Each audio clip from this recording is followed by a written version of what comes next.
The Spinoff Podcast Network. Are you making the most of your KiwiSaver investment? Generate is an award-winning KiwiSaver provider with a track record of strong long-term performance. Making a smart decision now could add tens of thousands of dollars by the time you reach retirement. Book a no-obligation chat with a Generate KiwiSaver advisor today at generatekiwisaver.co.nz/get-advice. A copy of the product disclosure statement is available at generatekiwisaver.co.nz. The issuer of the scheme is Generate Investment Management Limited, and of course, past performance does not guarantee future returns. Ryan Reynolds here from Mint Mobile. With the price of just about everything going up during inflation, we thought we'd bring our prices down. So to help us, we brought in a reverse auctioneer, which is apparently a thing. Mint Mobile Unlimited Premium Wireless. How to get 30, 30, bit to get 30, bit to get 20, 20, 20, bit to get 20, 20, bit to get 15, 15, 15, 15, just $15 a month? Sold! Give it a try at mintmobile.com/switch. $45 up front for 3 months plus taxes and fees. Promo rate for new customers for limited time. Unlimited more than 40 gigabytes per month. Slows full terms at mintmobile.com.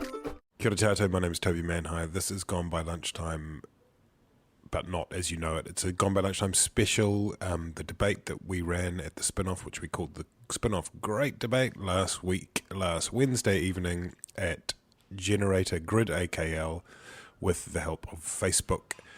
This is the audio from the debate. If you've seen it already or you really don't care, my advice is just to delete this, don't listen any further.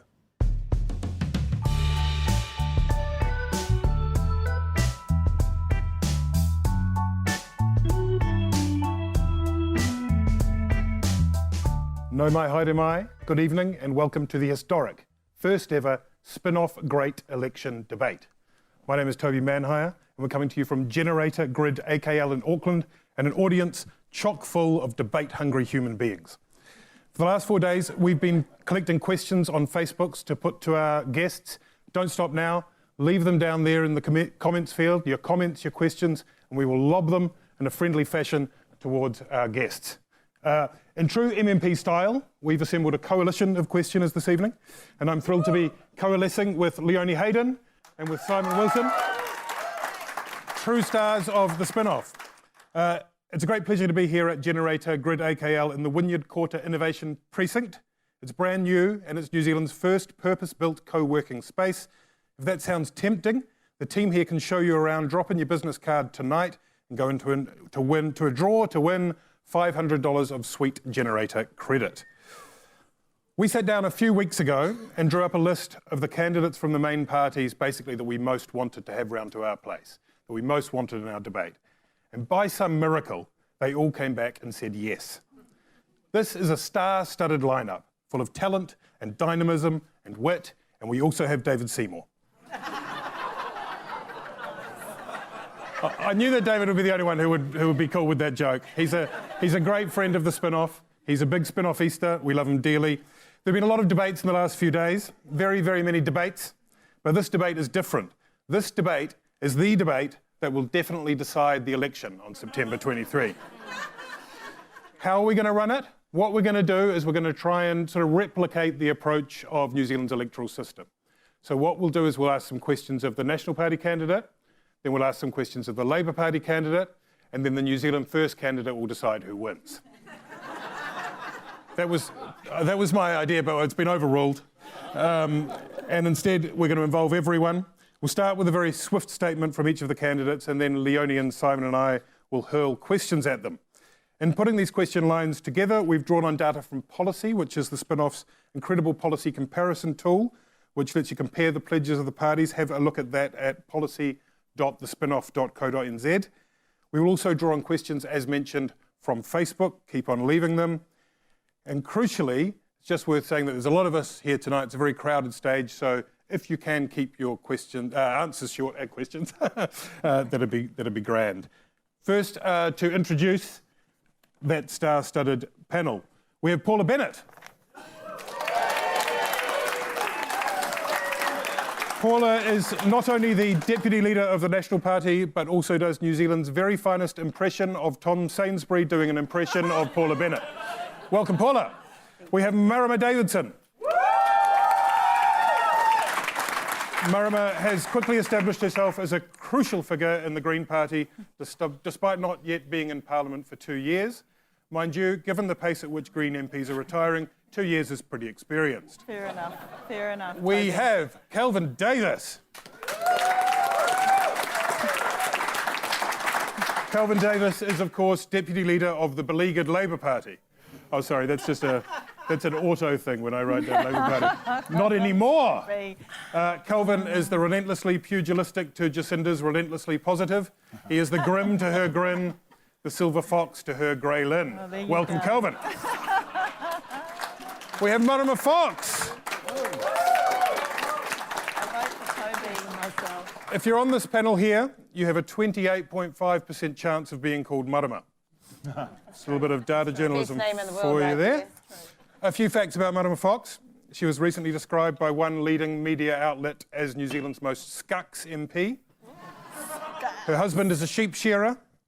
And she recently staged a ruthless but bloodless coup, leaping above her co-leader Te Ururoa to number 1 on the party list. Welcome, Marama. We have Shane Jones. Shane Jones could at this very moment be swimming up to a bar in a 5-star Pacific resort, talking fishing and diplomacy.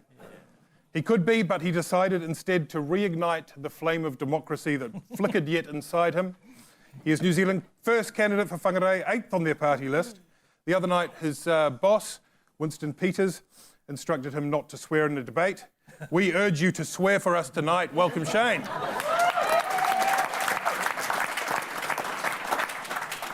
Speaking of swearing, we have Gareth Morgan.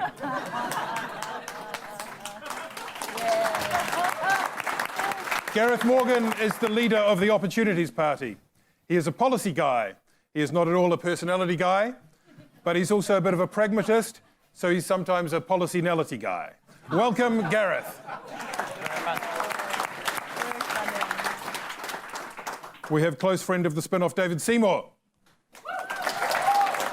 David is not only the MP for Epsom, but he's also the leader of the ACT Party, or to give it its full name, the Association of Consumers and Taxpayers. The reason it's the Association of Consumers and Taxpayers as separate categories is because some of the wealthiest supporters of ACT are indeed consumers, but don't pay any tax. Welcome, David! Hey! Hey! So, to kick off, we'd like to invite each of you to give your 30-second elevator pitch to an undecided first-time voter. Why vote for you and your party? If you hit 30 seconds, we're going to interrupt you with a gong. Can we have a sound check on the gong? Don, on the gong. Round of applause for Don on the gong. We're doing this in alphabetical order. First up, Paula Bennett, 30 seconds to an undecided first-time voter. Right, so I'm Paula from the National Party. We've had 9 years, and in that time we've seen really strong economic growth. That means that we can see the country growing, we can see people staying here, more people wanting to live here. We've also helped 30,000 first home buyers through our Home Starts, through our KiwiSaver, and through our Welcome Home loans, and they're making a big difference. We've got huge developments like in my own electorate, Hobsonville Point, where we have 20% at least that's in the affordable homes category and goes for access homes. This is where wages are increasing and there's better job opportunities. Thank you very much, Paula. Thank you. 30 seconds is hard. Before we go on, Paula, can I ask you one question? Yeah. This week, you apologised for getting something wrong. You said some people had fewer human rights than others. You made a mistake, and you did the decent thing, and you apologised, and good on you. Also this week, Stephen Joyce said there was an $11 billion hole in Labour's fiscal numbers. That was a mistake, but he refuses to do as you did and apologise. Should he resign now or after the election? I don't think you should resign at all. You don't think he made a mistake? No, I don't. I think that there is a hole. We're hearing changing stories from the Labour Party, and I think that's where it sits. OK, thank you. We're going to keep it moving. Next up, Kelvin Davis. Oh, no, it's Marama, isn't it? Davidson. Marama, beg your pardon. You're Marama, right? OK, good. Very nice to have you here. Marama, give us 30 seconds. First-time voter, undecided. Go. We know that New Zealanders really want to solve poverty, end poverty and solve inequality, and the Green Party will need to be strong in the next progressive government because we are truly committed to doing that. We are the party that truly has a plan for making sure our rivers are healthy, and we are the party that has a plan for actual climate action to make sure that New Zealand is doing its bit and is not just spinning words out there in the middle of a televised TV debate. We are not just saying we've got a target all of a sudden. We will end poverty. Thank you, Marama. Question to you. What did Me Te Reo Ture do wrong? Threaten the establishment and cause people to actually face the truth about poverty. Why then isn't she still the co-leader of the party? I support her decision. No other political figure has been harassed or her family harassed the way that Me Te Reo was, but the kaupapa of ending poverty is bigger than just one person in the Green Party, and we will continue with that important kaupapa for us, and Me Te Reo, her sacrifice has made us even more united in doing that. Thank you, Marama.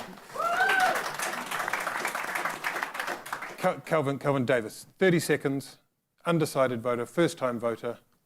Well, the Labour Party wants a better, fairer New Zealand for everybody.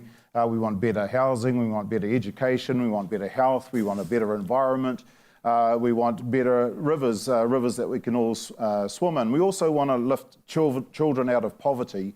And Jacinda Ardern made the statement that we're not going to judge how well our budgets are by surpluses and deficits, but by how many children we actually do lift out of poverty. The country has actually drifted for the last 9 years, and our biggest risk is the sound of a gong. Is the sound of a gong. Can I ask you, Kelvin, last week you explained very helpfully that a tax working group under a Labour government would come back with its recommendations, and those recommendations would be put to the country in the next election. That seems like a really sensible idea. Is that what's going to happen? No, I got that wrong. And Jacinda Ardern has reserved the right to make decisions in the best interests of the country. So, yeah, I just did that message not get through? Because there was a captain's call, right? Did the memo just get stuck? Well, I got it wrong. It's like, I'm going to make mistakes. I've only been in the job for 5 minutes, so, I'll make more mistakes, no doubt. But the thing in politics is you just get back on the horse and go for it.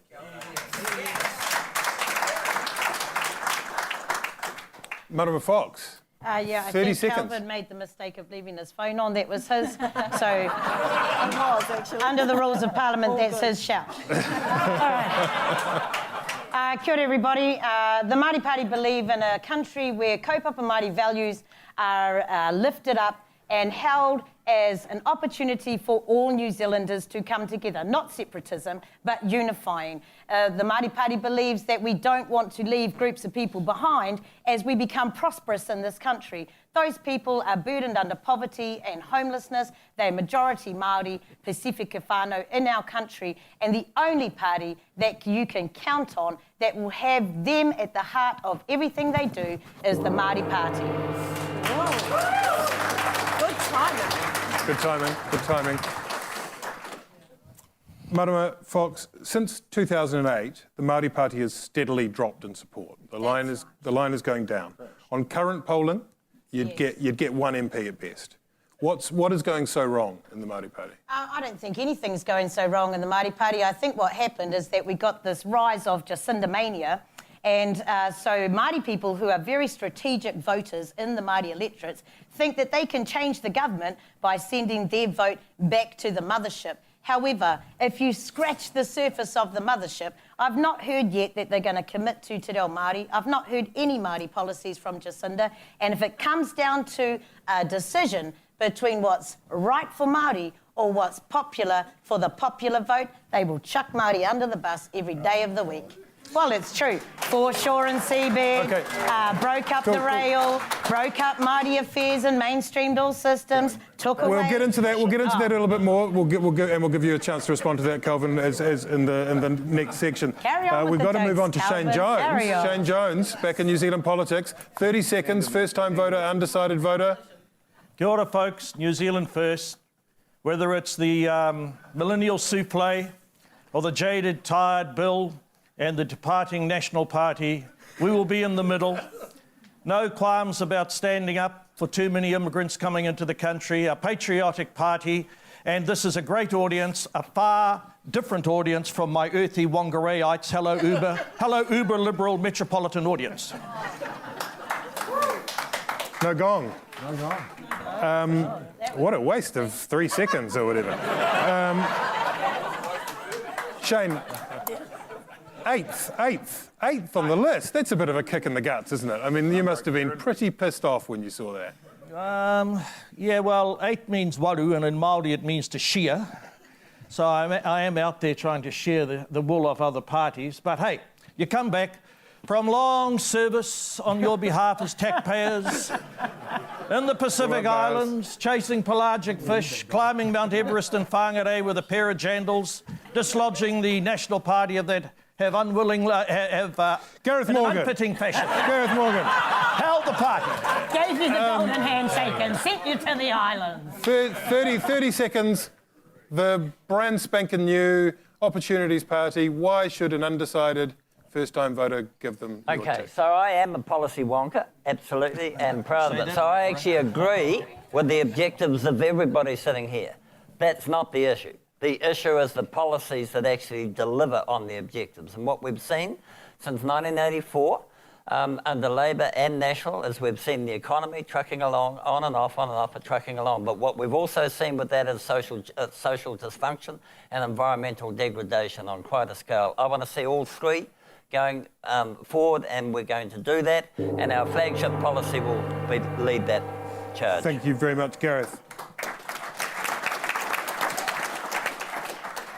Gareth Morgan, sometimes when I watch you, I get the impression that you think people are mostly idiots.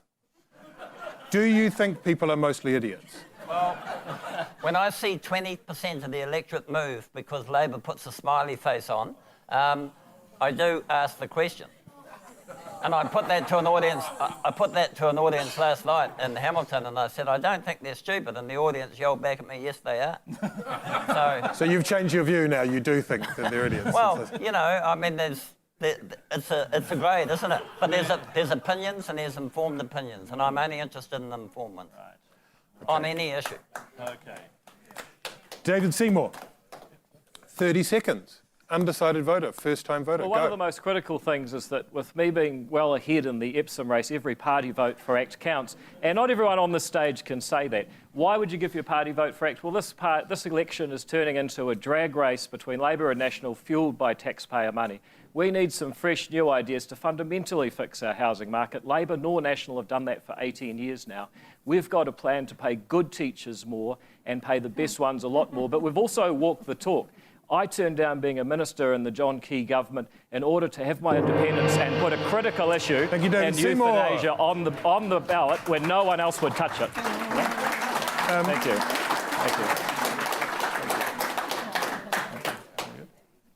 David, Winston Peters, Shane's boss, has called you a chihuahua, which is very nice. I mean, that seems like nice, but he's wrong, isn't he? He's wrong. What you are is a poodle.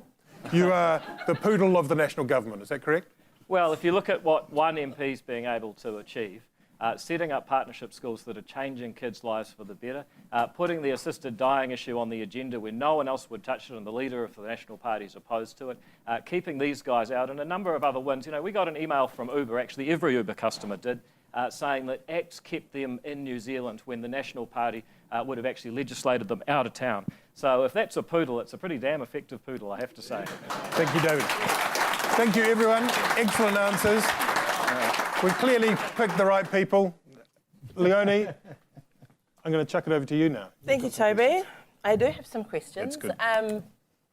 So, of course, I'm very excited to announce that 6 of our 7 guests tonight have Māori whakapapa, including David Seymour. Both of you have read his book, will know this.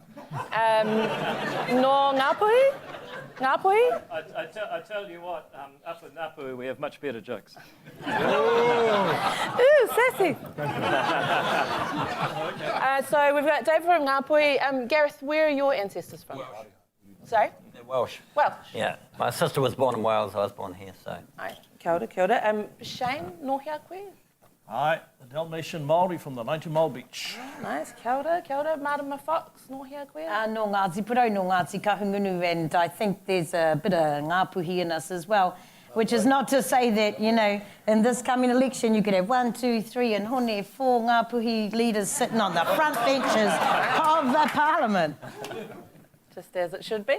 Kelvin, more here, quick. Ngā puhi, Ngāti Manu te hapu, but I've also got links to kahunungu, raukawa, ngaitai. Kia ora, Marama. No ngā puhi, te rarawa, me Ngāti Parau hoki. Kia ora, and Paula. Tainui. And I also really do call myself also an urban Māori, because I think that I grew up well, I actually grew up in a small town in Taupo, but I feel like it's an association of feeling slightly disconnected at times as well. That's and that a lot of Māori demographic, feel like that actually, and Yep. that there's an association there as well. So, I mean, in that case, this next topic that I want to talk about is something that should be very meaningful to us all. And Gareth, of course, has been very pro-treaty, very pro-te reo. But at this point, our language, te reo Māori, has been in a steady decline for the last couple of years, which means slowly but surely that's a very real danger of it dying. So presumably, you know, you will want to do the absolute most to ensure that it survives. And I'd like to know if our guests think that their party policies can actually save a dying language. And I'm going to start with Marama Fox. Obviously, you guys have got the most comprehensive policies around te reo. Is it enough to save it? Te reo Māori, and this month being Mahuru Māori, means we need to speak it in the home. If we don't speak it in the home, then the only place for it is where? In the schoolyard. We have te mātāwai, which has given a thread of responsibility to the government to ensure that government departments and schools respect and keep up te reo Māori and stop it from dying. That's been passed. And we also have te mātāwai back in the community with iwi leaders, hapu, engaging and revitalising our reo. Last week I went to Ngāti Kahungunu's Reo Symposium and went to their Reo Awards. These are the things that we are doing. Kia ora. So you're looking to make te reo Māori and Māori history core curriculum. Absolutely. Kelvin, you guys have the most Māori MPs, but Labour's opted for making te reo available in every school rather than making it core curriculum. Is that enough? No, obviously it's not enough. And one of the things about the Treaty of Waitangi is that we have, Māori were granted all the rights of British subjects, which should be the right to be able to speak your language wherever and whenever. But one of the problems is it's largely a ceremonial language now. We actually need to be able to conduct our business in te reo Māori to make it relevant in day-to-day context. So what we need to be able to do is encourage businesses to be able to, where Māori go in and go into a business, be able to, go up to a counter and be able to conduct te reo in our business in te reo. So that's one of the issues. Also, if we made te reo compulsory tomorrow in schools, it would probably fail because we don't yet have the resources, not people resources, no vision, or the no vision, or the educational resources. Resources to make it work. Labour, you're going back on your word. No. Labour said that they would make it compulsory. So we need to actually make it aspirational in years to come. That will be compulsory. David, what are your thoughts on this? Anything Māori under the Pākehā Labour Party. You can build a beautiful language or a culture through compulsion. It doesn't have any te reo policies. We've got to remember. Let me correct you on that. We've got to remember that we lost te reo through compulsion in schools. I don't think compulsion is the way back. But if you visit Te Kapu Whetu, a partnership school, Kura Horua, that I'm responsible for. So can you explain what you mean by we lost te reo through compulsion in schools? There are zones of that school where actually it's te reo only, and that's choice. People have a choice to go to schools like that. That's how we rebuild language, not by state coercion, which actually is anything's going to make it less popular as it has in other countries where they've tried to make a language state compulsory. Coercion not to speak it. Yep, and I think by we need law for 100 years. Absolutely, and we need to learn from that lesson, Marama, because state coercion compulsion damages... for English language? Yep. Oh, look, we all speak English. Actually, the word taringa means ear, and I'm getting a sore ear from this one over here. I just want to ask, Paula Bennett, so you guys have announced your second language policy basically chucks Māori in with a group of other non-official languages. The Māori Language Act says that te reo Māori is a taonga under Te Tiriti o Waitangi, but, sort of making it one of many languages like French and Spanish or Mandarin doesn't feel particularly special. What's the incentive for kids to learn te reo over those other languages? How do they know that that's part of their particular culture and heritage, if that's the case? Yeah, I mean, I think that, so we have made that second language and we've said it's part of our policy and putting significant funds into actually making that happen. And I hope that some schools, through their parents demanding it, do see te reo as part of that, because I do agree that we're losing the language. I feel like I'm one that lost the language. And so as a consequence of that, but I do agree with it being choice, and I do agree with it being kind of parent-led, and that's how our schools do it. But actually having the funding there to train those teachers so that they can go in and deliver it, I think is really important. I suppose that's a difference with our policy, is we've actually funded it as well and are funding those teachers to be able to do it. Is anyone else funding more teachers? So you guys have got policies in place. New Zealand First, Shane, are you going to be looking at starting with teachers and then moving on to schools? David came from Ngāpuhi. I want to ring Hone Haru with his mother, Titawhai, come and educate the nephew. My view and the party's view is that unless kohanga reo and under 5 education initiatives are strengthened, I have very grave concerns for our language. I made my kids talk it. I grew up at a time where our grandmother taught us. But I think iwi themselves, with all these settlements, need to get off their nonos and start funding the revitalisation of the language via kohanga with the Crown. Don't just leave it to central government. Can I ask, Shane, are you on the Māori electoral roll or are you on the general electoral? Yes, I'm on the taitokedo roll. I have yet to decide who I might vote for, Cal. Then tell me, New Zealand First won a binding referendum on our Māori seats after this election. Have you as a party decided who should be allowed to vote in that referendum? There's a bit of Winston's made his statement, part. and what I liked about the statement, it was a wake-up call to us as Māoris, because the worst turnout across New Zealand are our own people in the Māori seats. If we want those seats, stand up and vote and fight for them. And a referendum is going to be a good opportunity to show if we really care, because the turnout is abysmal.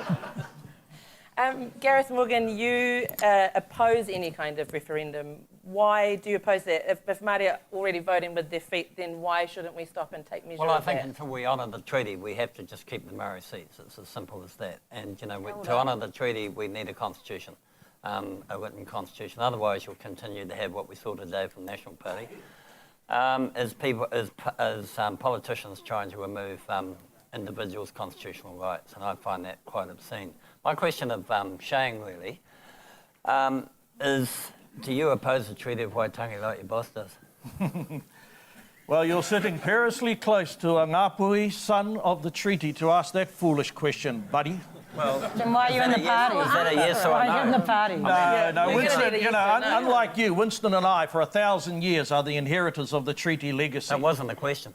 No. Hey, that's the answer you're going to get from a Ngāpuhi Nui Tonu person. So well, then why do they want to get rid of it? Come on, move along. I'm getting both my taringas are getting sore now. This is a contradiction in New Zealand First. It is.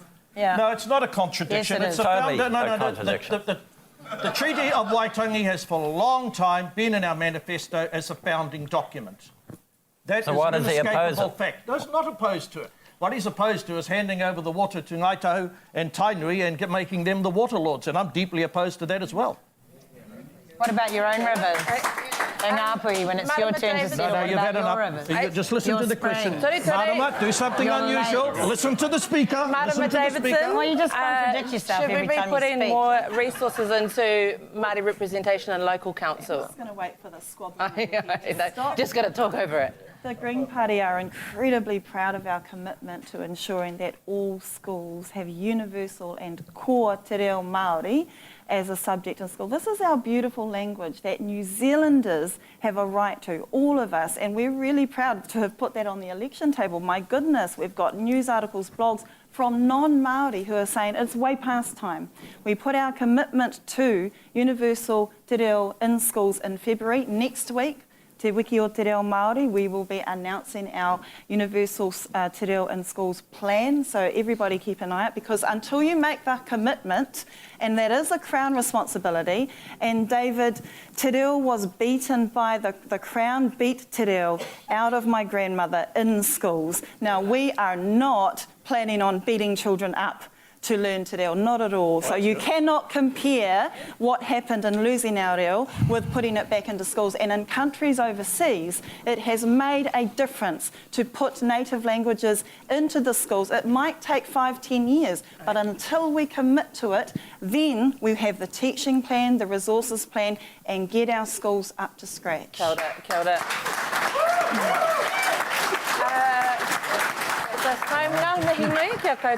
I'm going to throw over to Simon. Thank you, Leonie. Tēnā koutou.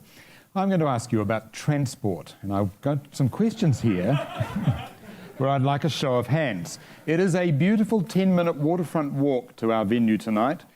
From the downtown hub for trains, buses and ferries.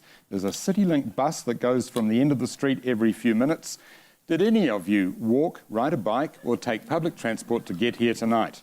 Marama Fox, thank you. Thank you.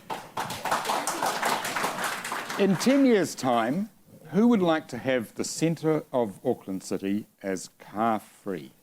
How many? 10 years. Yeah. Marama Fox and Marama Davidson. In 10 years' time, who thinks we will have regional rail lines re-established throughout the Upper North Island? Oh, sooner. Sure. Green Party, the Labour Party and the Māori Party and New Zealand First. Thank you. And who Sounds like a coalition. Yes. All four of you.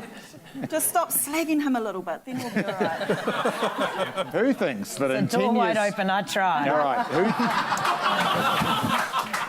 I haven't listened to Marama for 3 years. I'm not going to start listening. I see. Right. Therein lies his problem. Yeah. This coalition's going to really work. I can see that. Who thinks that in 10 years' time it will be safer to ride in a driverless car than with a human driver? Oh. Gareth does. Marama Fox does. 10 years. Paula Bennett, we're getting there. I've seen the drivers. I don't know about 10 years. Don't know about 10 years, but you think... Driverless politicians. Close. We're getting there. So really the point is that most of you... I've seen some driven am I right? politicians. All of you think that within a few years, 10, 15 years, driverless cars will actually be safer than human-driven cars. Oh, look, I went past one, a horrific crash on the road. We go up and down as politicians on those roads.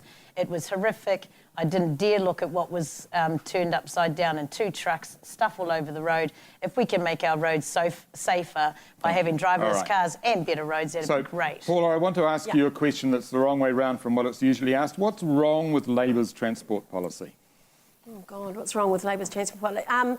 Unrealistic, I reckon. Unrealistic in timing and its priorities. But what do you mean particularly? Well, I just don't think that they can accomplish what they want to on the, is it the trains or the trams or the whatever they're trying to do to the airport at the moment. Light rail to Mount Ross within 4 years. I don't think that stuff is all realistic as far as they'd have to purchase land, they'd have to go into the Public Works Act.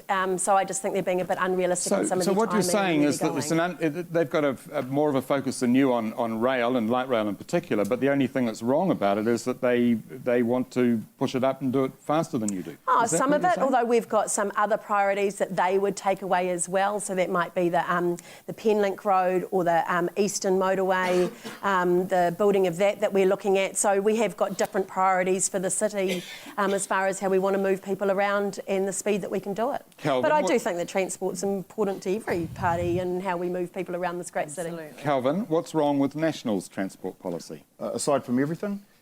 Look, Auckland's got a handbrake on productivity and it's called gridlock. You know, we're going to have light rail to Mount Roskill within 4 years. We want to have light rail to the airport within 10 and out to West Auckland. You know, there's a problem with the Northwestern Motorway in that it's just been finished and these guys forgot to put busways, down the side. That was a terrible oversight. You know, we've got to get Auckland out of their cars, Aucklanders out of their cars and into public transport. That's the only way we can get Auckland and New Zealand moving. If Auckland's going to be stuck in gridlock, then the whole country's going to suffer. Gareth, could have led by example by walking or taking public transport. Gareth, are you... Gareth, are you attracted to the Labor analysis, or do you think they don't understand it either? No, well, I think the key to transport is to make sure that you've got a level playing field when you actually do the evaluation of the different options. A level playing field for what? Well, just you do a full cost benefit of each type. I mean, I just, what I see here is politicians grabbing onto a favourite, and I don't see the analysis behind it that actually makes it robust in terms of cost benefit versus alternatives. And you're doing this in a very dynamic world, you know, in terms of how transport is changing away from the internal combustion engine to, you know, to electric anyway. So these big plans, man, they're high risk. So they do deserve to be subject to pretty rigorous competitive evaluation. Marama Davidson, transport is a cornerstone policy for the Green Party. Are you satisfied with the Labor approach? Oh, I'm pleased to see Labor picking up on a lot of our green policies. We're pleased to say that we can work together, including on transport, but it's actually National's policies that we need to critique. For 1 kilometre of National's motorway, of a new motorway, we can instead, and this is our policy, ensure that everyone under the age of 19 can travel on public transport any time of the day, that a person with a disability can travel on public transport for free with children and people with a disability for free any time of the day, and students and apprentices can have free public transport off-peak times. For less than 1 kilometre of a new National Party motorway, we can actually put a transport plan in place that will work for families, that also ends up being solutions for inequality, making sure that people have more in their pockets, having to spend less on transport, and it's also urgent. It is urgent. Transport policies are urgent because climate change is urgent, and transport and car emissions are a big, massive part of addressing climate change. So I should get to defend our policies I'm going. Okay. Paula, before you start, we are going to get to climate change, but before you start, while you're defending your policies, could you answer this question? Sure. Why the national government will not commit to light rail to the Auckland airport? Okay, so one thing for sure is that actually, whether we like it or not, we also need roads in this country. So then we need roads that we can drive on, that those electric vehicles, that those driverless cars that are coming our way. They have to be in a standard. Do you see a party here that wants to tear up the roads? Well, I've certainly got people that are telling us we don't need to spend what we are on our motorways, and we certainly have those that are saying that they would not commit to the same. Well, that's fine, but I'm just saying that actually the reality is that those buses travel on roads. I stand by the commitment that we make to them, and they are the way that most people get around. They don't live the simple lives that everyone would like them to live. They pick up kids from sports, they actually do their shopping, and actually every bit of transport plans are not going to go. Paula, you must know the argument about buses. The buses. Sure.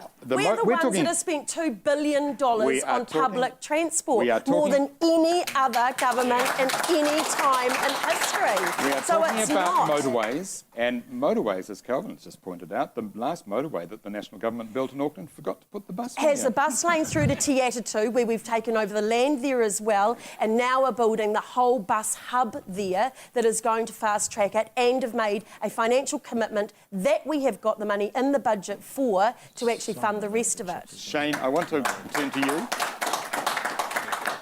The proposal to run a 4-lane highway all the way from Auckland to Whangarei, is that being proposed for economic reasons or to help people go on holiday?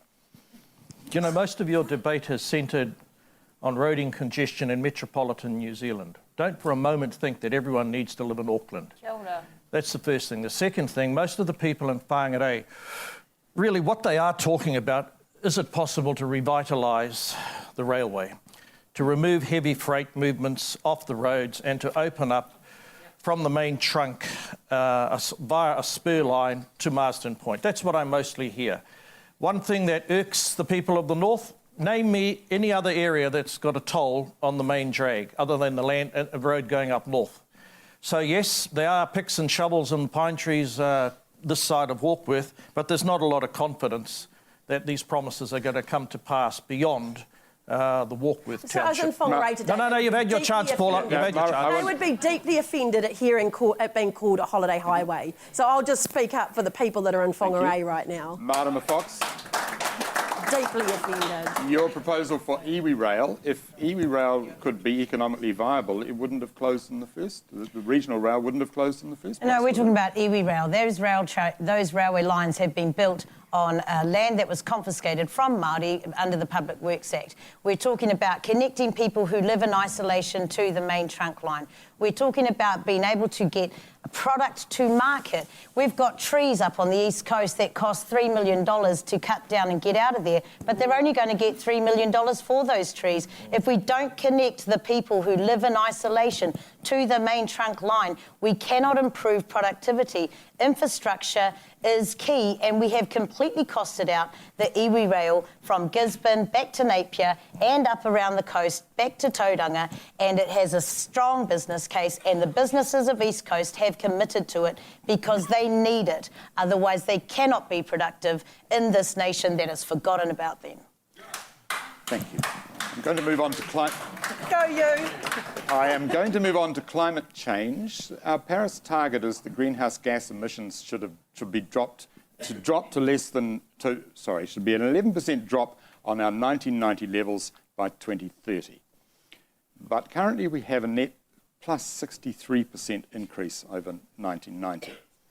The big drivers in increased emissions in New Zealand in ascending order are fluorinated gases in industry and homes, agricultural fertiliser, fighting cows, chemical industry and food processing, and the number one is road transport. Kelvin, why will the Labour Party not commit to leaving our remaining fossil fuels in the ground? Look, Jacinda Ardern has said that climate change is her generation's nuclear-free moment, and I entirely agree with her. We're committing to, we want an ETS where all sectors, all emitters and all gases are going to be included.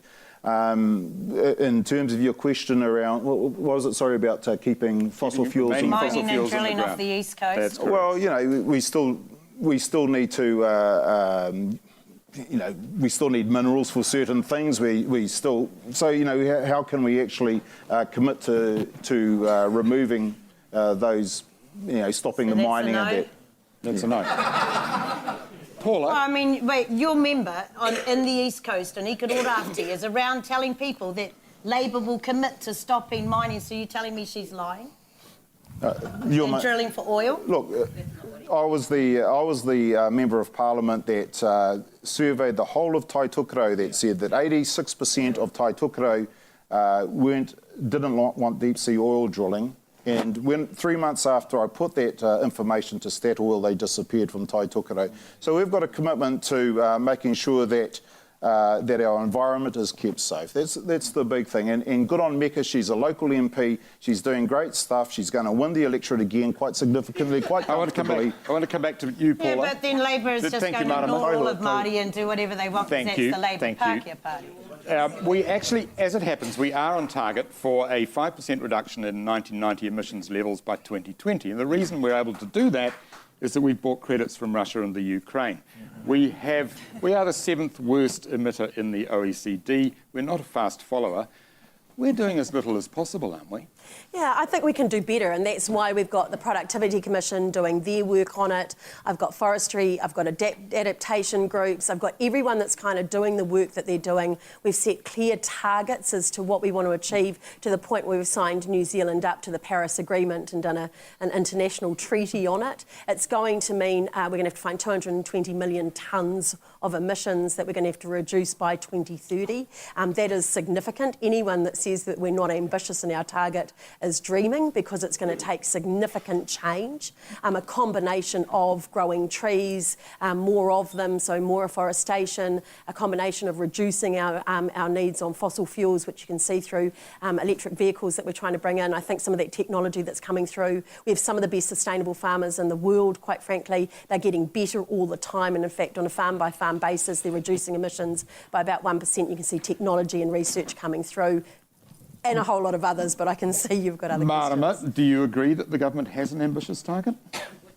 I'm sorry, Marama Davidson. Of course not. I mean, of course I don't agree that the government has got an ambitious enough target, and that's why we need the Green Party strong in the next progressive government, because we have a target of carbon neutral Aotearoa by 2050, but not just the target. Targets are so popular these days, but we also have a plan to back it up. Gareth Morgan, you have that same target?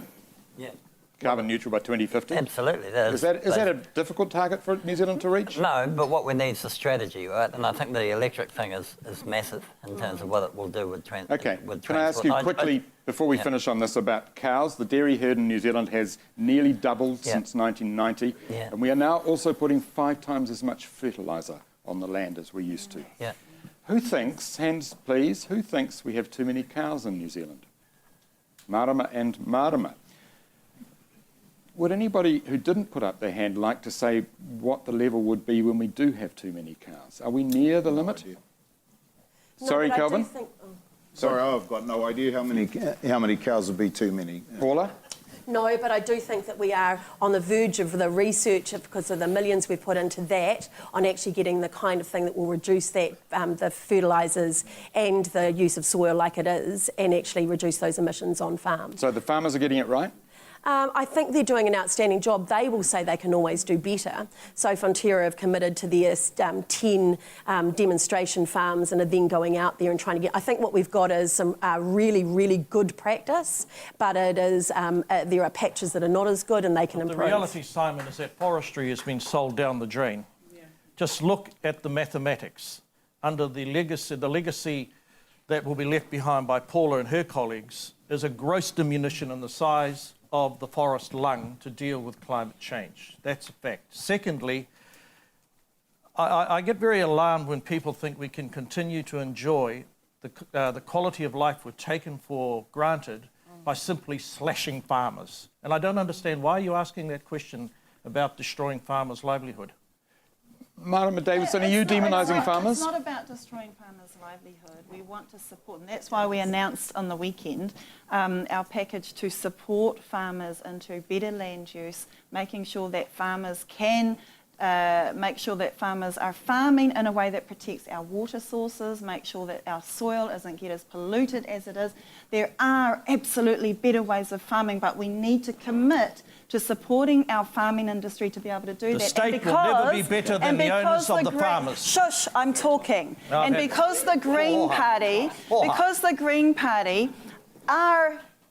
do have as a priority reducing carbon emissions. That's why we are committed to making sure all of our industries and our businesses can move into better carbon practices. I think even the Paris Agreement said with. Food security was a vital part of the Paris Agreement and what all countries need to do. Our farmers are the best in the world, and I reckon they're getting a really hard time at the moment from a whole lot of people, and really unfair. No, because I'm sorry, I would love to keep talking about this, but Toby, it's Toby's turn. It's my turn. It's my turn. We've got some questions through the magic of the internet. Via the promising online startup Facebook, where people have left some questions and comments. We've got a sort of commenty, questiony thing from someone called Steve James Hoskins, who asks, or says, we need to see more politicians owning up to their mistakes. Expecting perfection all the time is unrealistic, which is true. And we've already discussed mistakes on the part of Paula and Kelvin, so let's just whiz through the rest of you. Give us a recent times mistake that you've had cause to reflect on. Are we starting somewhere? We're starting with Marama D. We'll start with Marama D. Well, you want to go, David? You go. Yeah. Look, I think I made a bit of a mistake, but, I've tried to do just about every issue as one person in 3 years. And I've learned from that, and the issue now is that, ACT is focusing on things that we can change. Education, I think we've shown we can have an impact there. Housing, number one issue, we have to have an impact there. Okay, social liberalism. So we've actually narrowed our focus on doing things that an ACT party can achieve, and that's worth giving your party vote to ACT for in the next 2 weeks. Okay, nicely done, nicely turned around. I think a mistake I've made is trying to be an electorate MP of a large Māori electorate, as well as the new deputy leader of the Labour Party, and realising that actually there's a lot of work to do trying to cover. Are you saying you're going to go left? Trying to cover the whole electorate. No, seriously. You are fighting to be the Deputy Prime Minister of this country. Paula. And you've got to be up for it, man. Be up for it, man. Up your game. Up your game. Paula and her electorate is never more than 20 minutes away from her office and her home. right? I don't think you're up for it. Let him finish this My point. electorate to the other is 7 hours, and it's a hard... So, but just to be clear, Kelvin, well, I mean, that it is. It's a huge task. But is what you're saying that you couldn't be the deputy leader of the Labour Party in government and still be... Just taihoa. No, what I'm saying is that it's a big job being a member of Parliament for a large electorate that takes 7 hours to drive from one end to the other, and I just had to realise and prioritise my time. But Paula's never 20 minutes away from her home, her electorate office, when she's in her electorate, and she obviously doesn't realise the difference between the MP for a tiny electorate and the MP for a large Māori electorate. No, but I do understand the time it takes to be a Deputy Prime Minister. We've got that. We've got that. Anyone else want to volunteer a mistake? Yes, to all the audience and Google viewers from all around the world, I have a PhD in political mistakes. You should run. You should run. You don't have to stop talking. I'm not sure we have time for this. I'm sorry. But I'll tell you what, Kiwis love honesty and they love the comeback kid. But I would say, come the 24th, I will not be needing to hear this raucous parrot voice on my right. But New Zealand First doesn't, because they made you number 8. Your turn. Becoming a politician, I became really aware of how public my life became, and I made the mistake of putting that pressure on my own grown daughter when I told her off. I broke her heart and told her off for putting up a public post on Facebook where she was spilling her genuine story about her own life, and I made her feel stink because I said, what if people see you and know that you're my daughter? And that was a mistake, and I'm sorry, darling.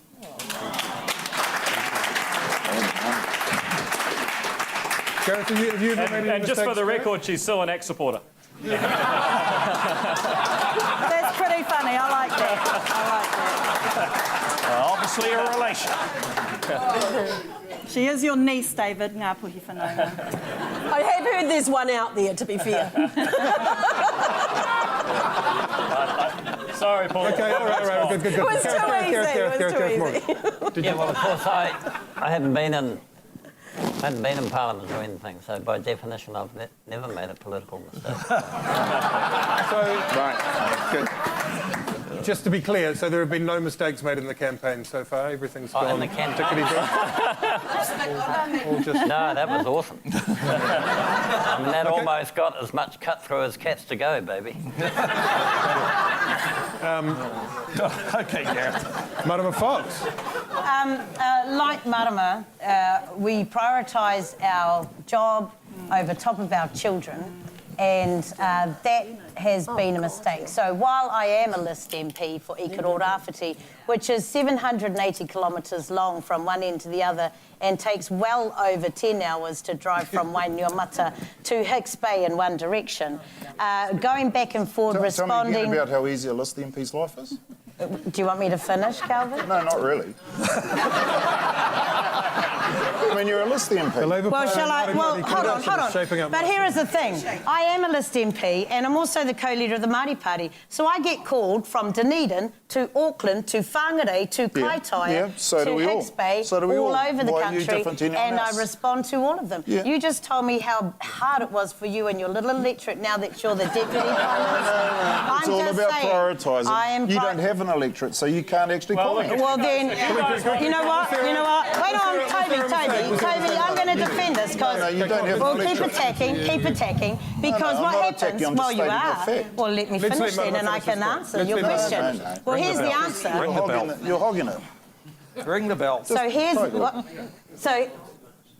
the answer. What answer? I get rung up by Māori all over this country who have been to their electorate MP and been turned away. And I respond. Shall I write you a list? Shall I write you a list? Mecca will have people who have gone to your electorate office and been turned away. I don't have an electorate office. Oh, you don't have an electorate office? They ring my phone. They ring my phone. Don't make me get Don get his gong out. Don't even have He will get his gong out if needs be. Okay, is that point finished? We're done there. We're done with the mistakes. Please tell me we have. Let's just do one more question from Facebook, which is from someone called Mark Osborne, who wants to know what you think is the single biggest issue facing Aotearoa New Zealand today. And we don't want to know what you're going to do about it, we just want to know what it is, because we need to crack on and pass over to Leonie. So just name it. What is the single biggest issue confronting this country all today? boats are rising, and you cannot sustain prosperity unless it's on a foundation of fairness.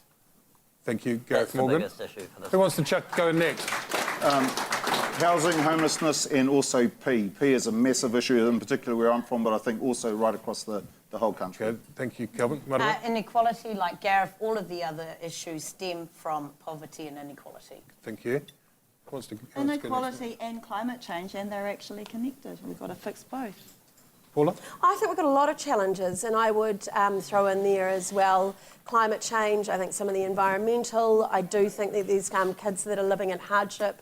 You know, I'd then argue that we're making a difference in all of those and lay out the plan, but I think all of them are genuine challenges in our country and issues, and ones that we can now make a difference on. Thank you. Shane Jones? Yeah, loss of equity. Law and order in P is out to lunch where I come from. May not be an issue amongst metropolitan New Zealand, but it's a very dangerous situation in the north. Okay, thank you. David Seymour. Oh, look, it's housing, and it's the fact that we're building half as many homes per capita as the baby boomers built in the 70s. You want to talk about resentment of immigrants, poverty and inequality, intergenerational conflict. It all comes back to that simple fact that because of red tape and regulation from councils, underfunding of infrastructure under National and Labor for the last 18 years, we simply are not building enough homes, and that is the real crisis and a real shame for this country. Thank you. Yeah, I think so. Leonie. Right. Kia ora. It's been very entertaining so far.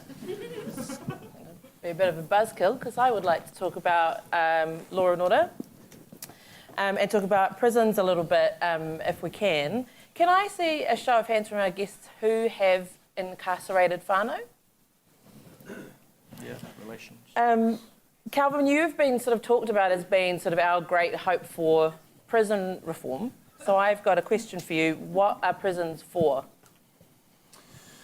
Well, in the current state, they're there to punish, but the fact of the matter is that it isn't working. New Zealand is a lot more unsafe because what we're doing is throwing more and more people into prison. There's over 10,000 now, over half of them are Māori. And if you throw somebody in prison for even a short time, chances are that they're going to come back. That means when they come out the other side, that they're going to reoffend, so there's going to be more victims, and we've got to stop that. Well, the question we have to ask is, how do people have to be treated inside prison so that they go through the system and they never, ever come back again? So we have to have a fundamental look at the way prisons are run, but also, you know, I've been quite critical of corrections at times, but we've also got to remember that they just get what's handed to them on a plate by the justice system, and there's a whole heap of other things that have failed in society that mean that people end up in prison.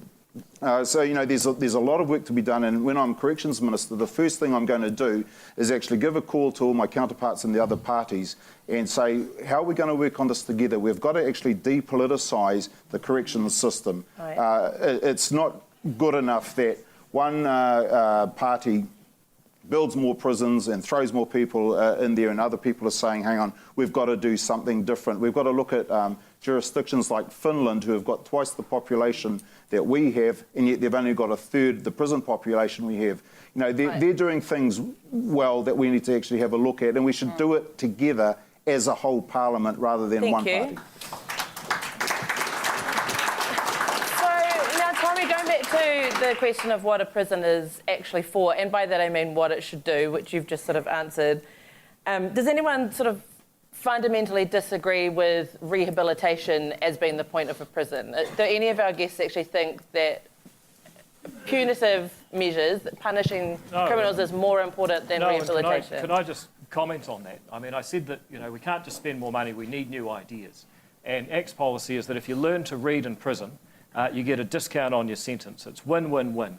It saves money, it reduces recidivism and crime, and it orients the entire organisation, corrections, the wonderful volunteers that go into prisons to teach literacy, and the prisoners themselves towards one objective, which is upskilling to have the skills to participate in modern society. Because right now, over half of prisoners are illiterate, that means that they I end up think it's something like participating in the 70%. cash, it's a lot more in the complex cash than just economy. teaching people to read. They end up participating in the cash economy, and the cash economy is the criminal economy. Now, this policy has united the Howard League, the Sensible Sentencing Trust, the Labour Party, and the National Party. Now, if the people that hand out the Nobel Peace Prize are watching, you know, that's not bad, huh?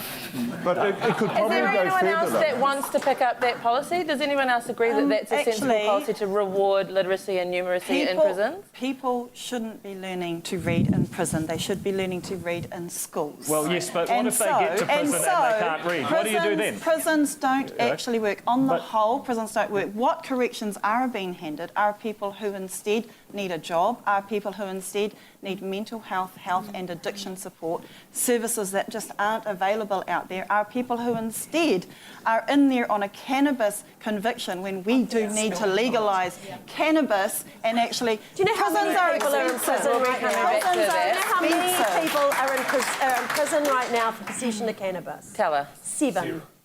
7. There So- are Thank 7. you. So we could and have they've got 7 less other in the convictions prison. and a whole lot of other things around them. So there's 7. So this whole rhetoric that where police are running around and arresting and locking people up for cannabis possession is simply not true. Now I hear about the literacy. I think rehabilitation in our prisons is absolutely critical. But it is the earlier we get in, the better. And that is what social investment is about. So it is knowing right from our wee ones, right from our littlies, and we do know which children are unfortunately most likely to end up in those By your prisons risk in years to modelling. come. How do you know that? Because we know, by modelling, you know if they've had a parent in jail, if they've actually been at the attention of Child, Youth and Family, or Oranga Tamariki, if their own parents that was have my had... parents. No, I haven't finished yet. It's a long list. And, honey, I was there too. But that doesn't mean that we can't put more support into them earlier. It's not about being punitive. It is actually about backing whānau ora, backing those sorts of programs that get in earlier and work with those children so that we turn those little brains on, that they can turn on it, so they can get to school, they can learn to read and write. And that is what is fundamentally going to make a difference in our prison population. There's more problems in prison, like rehabilitation programs aren't actually working all that well. In fact, Corrections annual report says that they have results that are statistically insignificant. So we actually have to analyse the rehabilitation programs that aren't working and chuck them out and make sure there are programs that are working. That's why we've got to reorient the incentives. But also, I agree to an extent with David's stance. The other thing is reintegration into communities isn't what it should be. No, we only it's spend not. 10% Really we spend about $17 million on reintegration into communities. We spend $170 million on rehabilitation programs. Right. It's like having 2 broken legs but only fixing one of them. So we actually need to invest in... Some fundamental issues. Māori incarceration, then That's obviously right. that re-entry into But here's the our communities. everybody. That needs, everybody, but it needs to be whānau based. And you've both talked about kaupapa Māori based rehabilitation in prisons. Right. But there are fundamental prisons. issues about why our prisons are full in the first place that are completely racist. Like the system is racist for a start, but we'll just start with that one. The second one, well, it is. When you're 3 times more likely to be incarcerated because you're Māori than non-Māori for the same thing, then that's racist. I hate to try and break it to you, but hold on, wait on. The 3 strikes legislation no, wait on. My turn. I've waited. 3 strikes legislation needs to be repealed. And the remand bill is making sure that people can't get out while they're on bail because they don't have a safe house to go to, and our prisons are filling up with people who haven't even been tried yet. They're just on remand.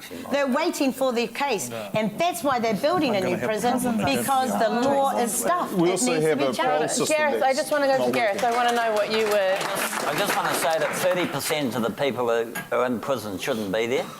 That actually there is no relationship in this country between crime and the number of people in prison. The number of people in prison is driven by, and remember this is the second highest rate of incarceration in the Western world after the US, at 210 people per 100,000 versus the OECD average of 114. And what the driver is not crime at all. It is the regulations around crime, like this Bail Amendment Act that Marama just talked about. It's just garbage. And so the corrections department say to me, we can't correct You know, I was in that Howard League thing at the prize giving the other day, one graduate at Rimutaka, and I said, what the hell is this when a third of them are illiterate? And the head of the prison said to me, there are no facilities here. We've got volunteer teachers coming out of our ears, but we are called the Department of Corrections. We are the Department of Internment. Nothing has changed. So we cannot keep those teachers safe. So, you know, there's fundamental issues with our prisons. This is the legacy of the senseless sentencing trust. There's also issues around parole. So prisoners will go to their parole board. They'll be told you need to do course A, B and C. The prisoner will go back to corrections and say, look, before I get out my next parole board, I need to do course A, B and C. And corrections will say, sorry, there's not enough places, it's not available. They need to be transferred elsewhere. There's all these sorts of things. And that's just keeping prisoners who are in prison way too long. And also, the Greens are really clear that we'd like to see a lot more work and support for restorative justice processes, which have proved to reduce reoffending. Those are the things that work. We should be looking into those alternatives as well. And not one bit of this conversation has been about the victims, not one bit about the harm that they are actually... Restorative justice is absolutely about the victims and is about true accountability to restore the hope. None of it is actually about... Well, it's not. Actually, it's not. Prisons what you're talking about, and it's actually increasingly, it is the harm that some of these people... You don't get in jail by bloody paying tiddlywinks in the wrong frickin' room. But you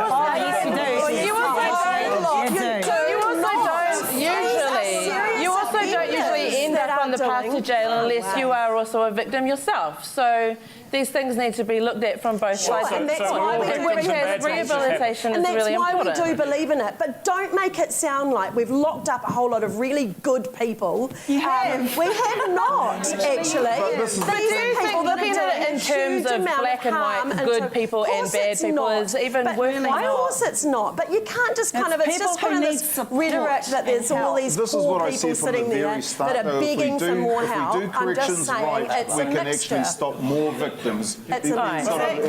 Paula is absolutely correct. You know, the average person in prison has 46 convictions. Yeah. Now, that means that we have failed at recuperating people, but it also means that we've failed to keep New Zealanders safe. And X policy is just one way that you can solve both of those problems. We've failed in SIFs.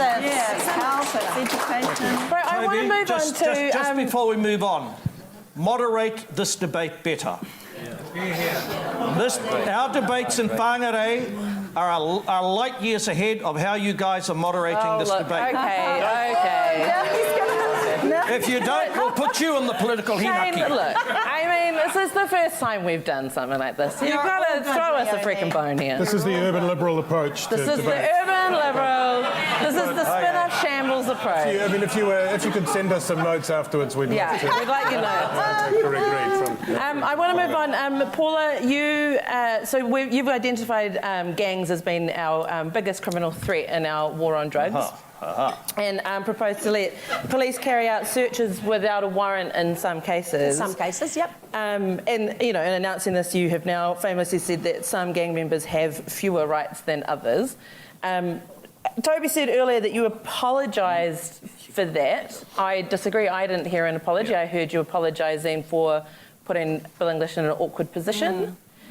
So I'd like to ask you, do you think that some people have fewer human rights than others? No, I don't think that some people have fewer human rights than others. Even people have committed criminal offences? Yeah. So why did you say that, and why did you apologise for it? Because I got mixed. It's what I was, and as he was asking me the question, I was thinking about the legal rights. I was actually thinking about the Bill of Rights. He actually asked me the question in that kind of context, and then said human rights, and I repeated that back to him, and I made a mistake. Kelvin. How Paula made the mistake is that all of a sudden, after the failed John Key 9-year-old policy on dealing to pee, how come homelessness is up, housing costs are up, and all the other things up? The only thing that's down is the price of pee. But the great saviour Shane Jones will come in. So Paula, you're not in the beehive, you're on the peahive. Great. You've been practising that, Shane. Congratulations. Yeah. Good boy. Winston's going to be quite pleased about that. Good boy. I want to go back to... Yep. So, I want to go back to talking about gangs. Please ask me a question. They are, we've basically had a lot of korero for the last year or so that draws really distinct lines between the gangs in this country and young people that suffered abuse in state-run facilities. State abuse. That has put them on the track of violence and of criminal offending and into prisons. Those gangs are an obvious replacement for communities that these children have been displaced from, iwi that they've been displaced from. So do you accept that some of these gang members are also victims? Oh, I fully accept that some of them have been victims in the past, without a doubt. Without a doubt. And I see some of the women of gang members that are being actually gang raped and having some of the most horrific crimes I've ever seen against any of them, actually. So as Minister of Police, I actually witness via police some of the most horrific stuff going on in our communities, and I'm sorry, it is gang related. And so if that means taking away some of those legal rights, if it means getting in their faces, if it means disrupting the drugs that they are actually partaking to our kids in our schools. I see it in West Auckland. I have the headhunters say to me, we're around doing, well, bloody get drugs out of Henderson High School if you actually want to make a difference in this society. You're also just tarring absolutely everyone with the same brush, though, because you've got a number of people within the gangs that are working really hard to get rid of their get drug out of their communities. You've got Dennis and Liz Makaleo down in Porirua. You've got Edge to Fight, who's been working really hard to get violence. I don't disregard that. There is a few, and we will help them with rehabilitation, part of that community-led stuff around the meth in particular, that I'm really interested in, the people. So there is room to work with gangs. That is, if they want that rehabilitation and that assistance there, we're in. But I am not going to get others that stand up and say they want to get rid of P in their families but are still pushing it actually and being drug dealers on the side. So, and that is happening as well. Isn't this an argument? I've got to read a question. Isn't this an argument to actually legalise cannabis? Because when I was in that Waitangarua community, and I put that in front of the gang families and the women, it was mainly, and they cheered for that. And I'd expect that at a university, right? Yeah. But I wouldn't expect it there. And the reason was, do you understand why we actually take drugs, why we actually abuse alcohol? And the answer was to escape the pure misery of our bloody lives with just one day. That's why we do it. Now, the problem is this. The criminal underworld controls the supply chain. So what the story was in Waitangarua when I was there is you could not get cannabis. You had to have P or nothing. It's a story over the entire nation. That is how it's working. So you have to, get the gangs out of the system. Take their profits, not their human rights, Paula. I'm going to finish up with a reader question.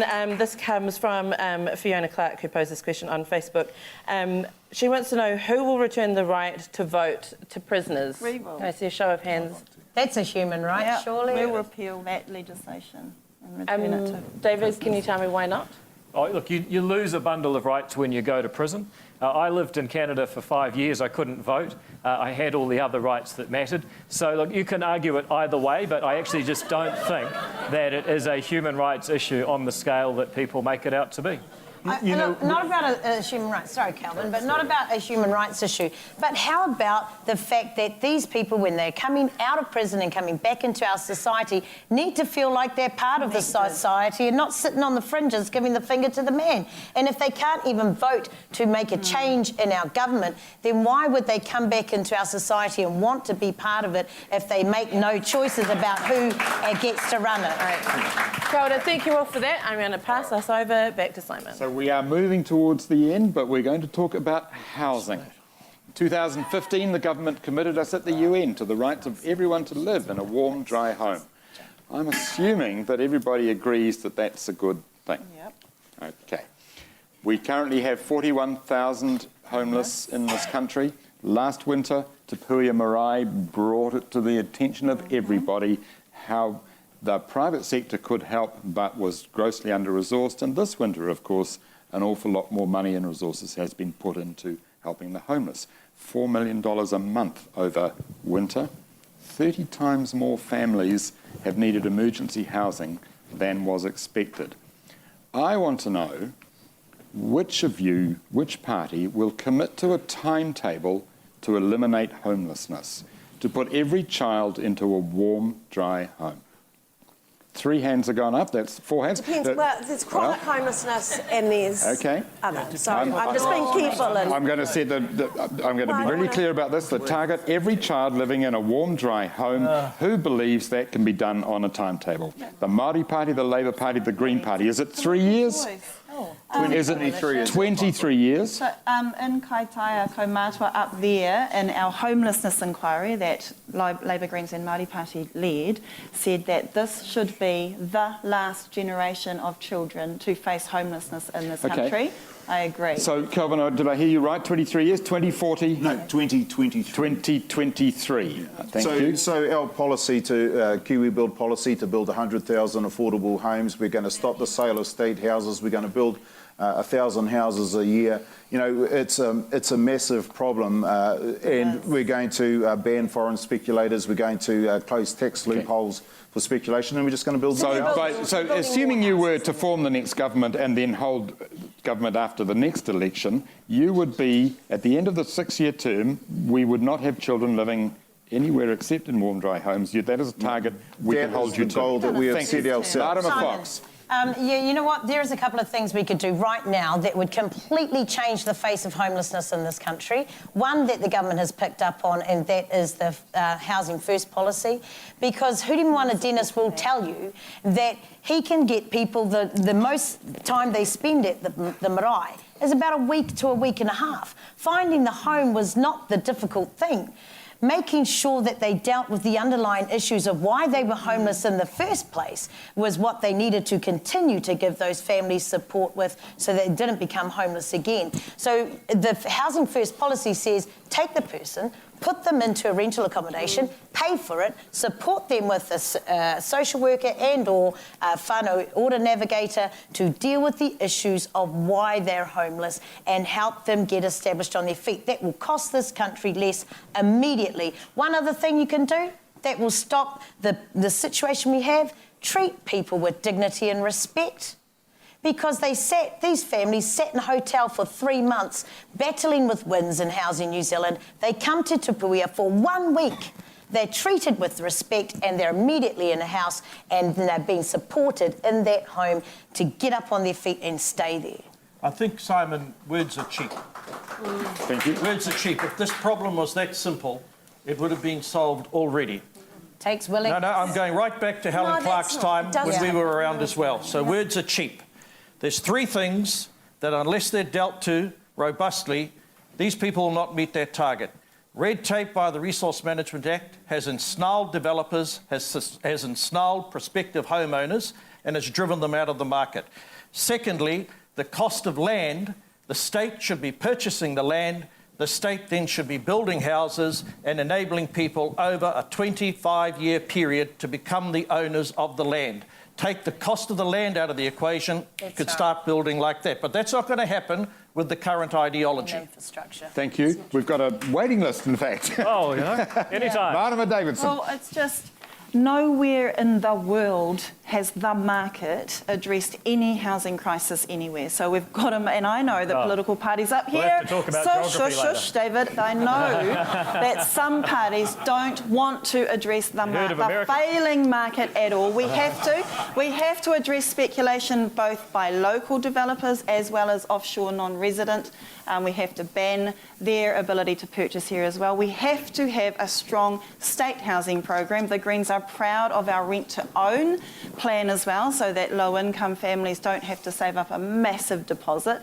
We have to make, it's a political will. It is political will. There is enough here. There has been always, but we are making the wrong decisions, and instead houses are being used as a business instead of as a home. Paula, So Paula, yes, Paula. I want to ask a question. I just want to clarify something first, because I bet that bloody Facebook's going mad on that. You know, my leader was ready to give a timeline for homelessness, and I'm not. not. That is chronic homelessness that he's talking about. That's housing first, and I completely think we can do that. I'm with Marama. It is getting into the underlying issues, and when we get some of those chronic homeless into houses, they can't stay there and sustain it. So we're actually injecting more into that, and that's what he's talking about. Paula. Well, I'm just saying that you can't actually wish this away. It's going to take policy, it's going to take hard work, it's going to take the houses that we've got being built. Kelvin, the construction sector has flatlined in its productivity. There has been no change in the way we build houses fundamentally in the last in the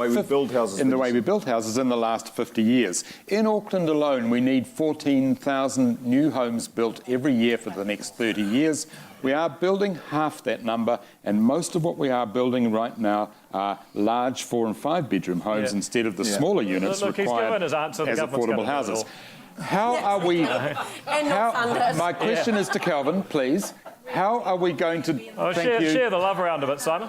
How are we going to double the number of houses built? Are we going to double productivity or double the number of construction workers? And, of course, I'm asking you about immigration.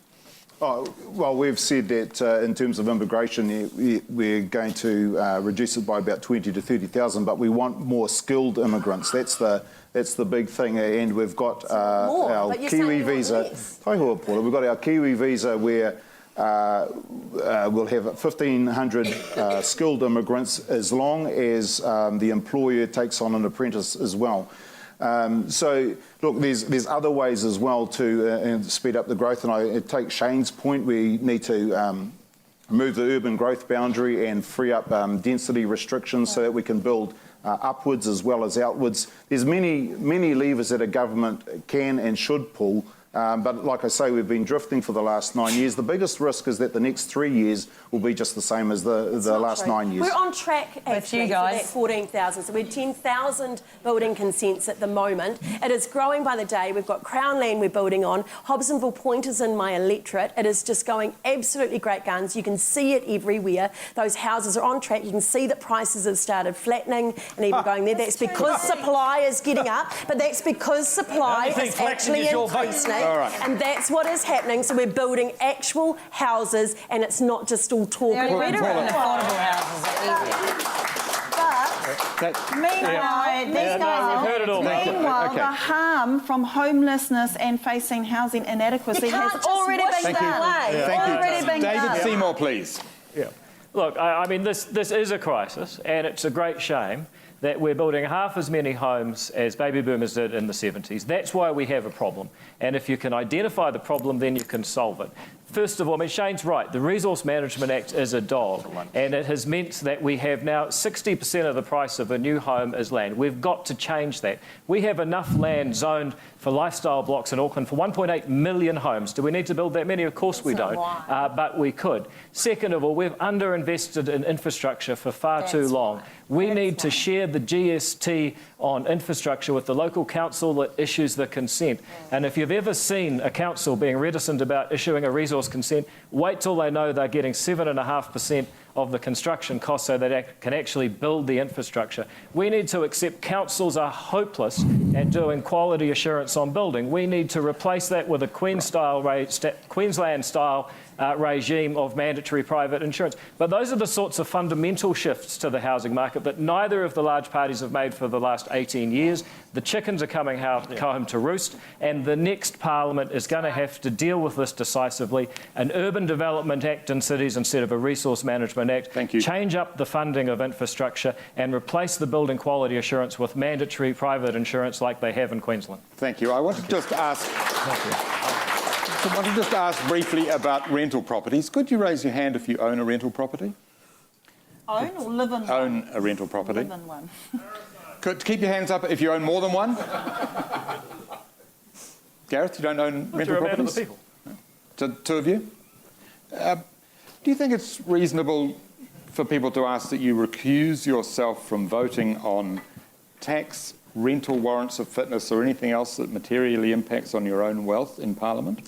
Well, I bought it when I was single and living in the city, and then it's been a leaky home, so I can't sell it. It doesn't have a code of compliance. So that's Shane? yeah, but I'm just saying that's why I've got the home. And no, I don't. Then I shouldn't actually do anything if I'm paying taxes or if there's a. I certainly should have to declare it. Women's affairs. And I'm a woman, and I shouldn't be involved in women's affairs. I shouldn't be. I mean, there's a degree. I should be upfront and transparent. My last question, Shane. My response is the question is a lowbrow question, and I expected better from you. Whoa, okay. Let me...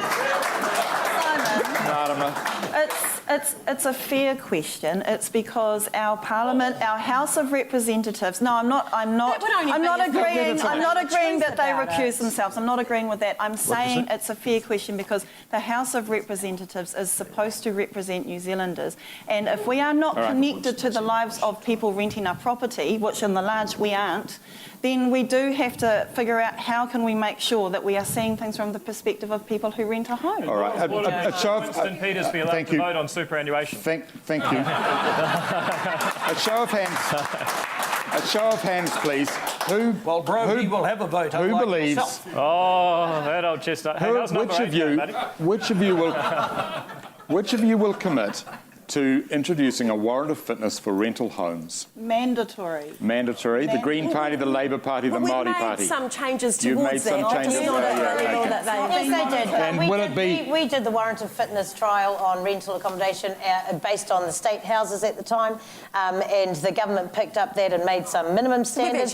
We didn't think it went far enough, but we also don't want something so arbitrary that it would be difficult for rental properties and landowners and rental property owners to carry out. And we've got the Healthy Homes Bill that will make sure homes are ventilated, heated, proper drainage, all that sort of stuff. Simon, I oppose it because I suspect the place I live wouldn't pass and I don't want to be kicked out if it fails.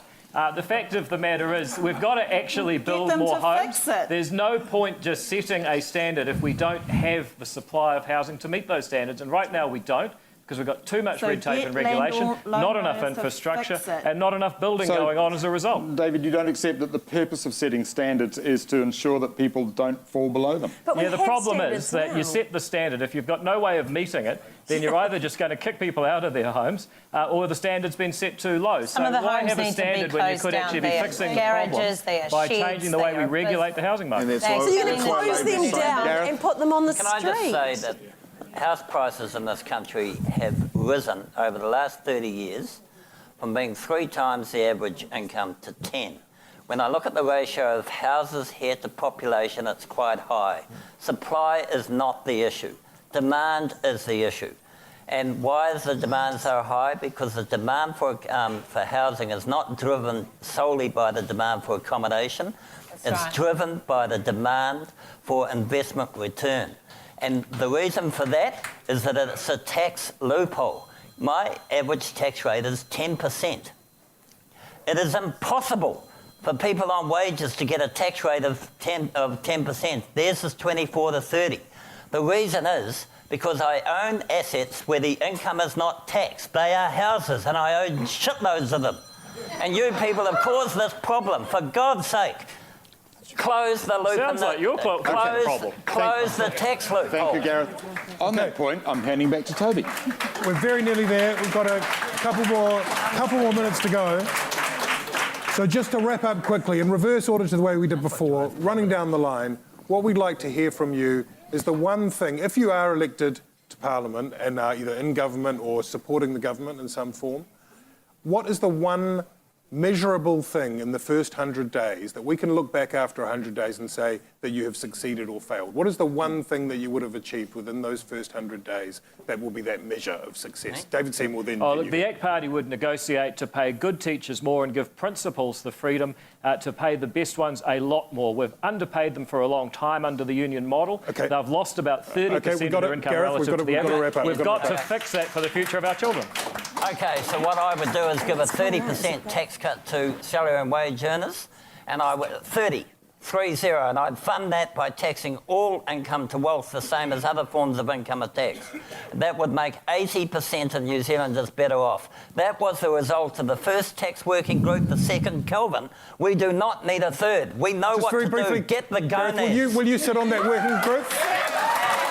I just wanted to ask you, Gareth, very, very quickly, Gareth, are you available to sit on Labour's tax working group? Yes or no? Oh, I'm bored. I've done two. I'm not interested in the bloody thing. Shane Jones, the one measurable thing. First 100 days. What? You finished? No, you. Yeah. You'll see a substantial improvement in the amount of capital going in to rebuild the region's infrastructure. You'll see a reduction in the tax rate for exporters and a reduction in the company tax rate and an establishment of a industrial precinct at Marsden Point. Thank you very much. Marama Fox. I would negotiate with either of these two major parties to ensure that they carry out a Royal Commission of Inquiry into the institutional response of abuse of children in state care. Thank you, Marama Fox. Kelvin Davidson. Just to spite Gareth, we'll set up the tax working group to make sure that we've got a better, fairer tax system. Thank you. Marama Davidson. Make sure that our Mending the Safety Net policy gets up and running, which is increasing core benefits by 20%, including student allowances, removing the damaging sanctions in work and income policy, and setting an actual target and making it binding on climate action and climate emission reductions. Thank you, Madam Davidson. Lucky last, Paula Bennett. Well, we've got our education policy that we need to implement, so we've got all of that building that's going on there, the second language stuff. We've got the benefit stuff that we just announced today, so with those youth in particular, we want to make changes under the young serious offenders. We've got the gang and meth stuff that we desperately want to do, so that meth stuff is coming in there, so as far as we're going to be doing that. So we have a whole lot of work. Thank you, Paula Bennett. Thank you very much. I can feel the inexorable gong ripping towards us. That's us. Thanks again to Facebook. Thanks to Generator Grid AKL. Thanks to the Spinoff team that put this together, especially to Ash and Kerry-Ann. Thank you to Leonie. Thank you to Simon. Thanks to the magnificent 7 candidates tonight. And thanks especially to you for watching on Facebook. Democracy is the winner. Good night.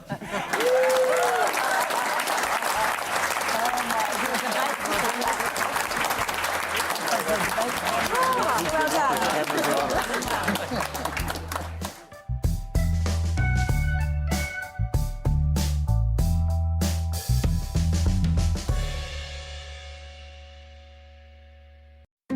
I'm Toby Manhire, and this is Juggernaut, the story of the Fourth Labour Government, a podcast in 6 parts. Doesn't give my opponents much time to run up to an election, does it? This nation is at risk. What do you think you're up to now, you perverted little liar? I could smell the uranium on it as you lean towards it. There's a radical overhaul in the history of New Zealand's administration.